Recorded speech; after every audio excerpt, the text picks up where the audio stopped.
আমার কিছুই ভালো লাগে না, কোনো কাজেই মন বসে না। কারোর প্রতি প্রত্যাশা রেখে কষ্ট পাচ্ছি এমনটাও না। জীবনের সব কিছু কেমন ঘোর লাগা বিরক্তিকর দুপুর হয়ে আছে, যেন বুকের ভিতর আস্ত এক পর্ব ঢুকে পড়েছে। অথচ নিঃশ্বাসে আমি কেবল বেঁচে থাকার আয়ু গ্রহণ করেছি। কেন তো আর কিছুই আমি বুকে জমা করিনি।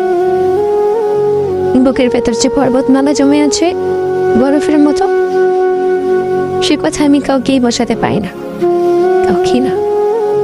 কথা দিয়ে কাউকে মন বসাতে পারছি না, মন দিয়ে আমার কাউকে কথা বসাতে পারছি না। কাউকে আমার কিছু বলতে ইচ্ছে করে না। মানুষ শব্দ বোঝে, মানুষ যা বোঝে না তাহানো কথা।